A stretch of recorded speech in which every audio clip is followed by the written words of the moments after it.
समीकरण देखो, द्विघात समीकरण ऐसे बहुपद जिसमें अधिकतम घातों की जो संख्या है वो क्या हो, दो हो। जैसे इसको हम इस रूप में लिखते हैं, A X square plus B X plus C. इस रूप में कोई भी बहुपद लिखा है तो उसको हम क्या कहेंगे, द्विघात समीकरण कहेंगे।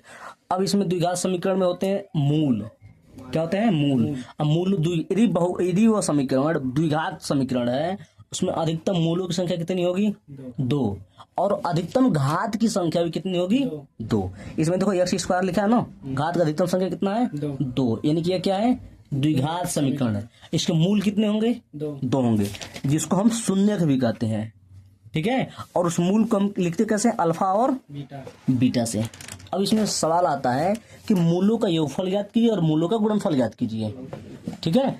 मूलों का योगफल का जो फार्मूला होता है अल्फा प्लस बीटा बराबर होता है माइनस बी बाई ए, यानी कि हम इसको ऐसे बोले हैं, यानी कि यक्स का गुणांक, किसका, यक्स का गुणांक, यहाँ माइनस चिन्ह पहले लगा देंगे, डिवाइडेड बाई यक्स स्क्वायर का गुणांक, ठीक है। और दूसरा होता है फार्मूला हमारे पास मूलों का गुणनफल, यानी कि alpha into beta. Alpha into beta बराबर होता है सी बाई ए। सी बाई ए का मतलब होता है अचर पद डिवाइडेड बाई यक्स स्क्वायर का गुणांक, ठीक है जी सर।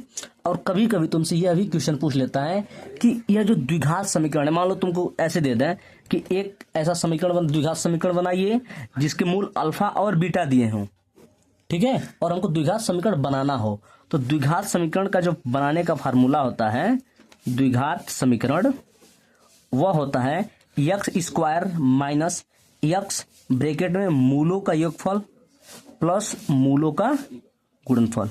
ये होता है फार्मूला द्विघात समीकरण बनाने के, ठीक है।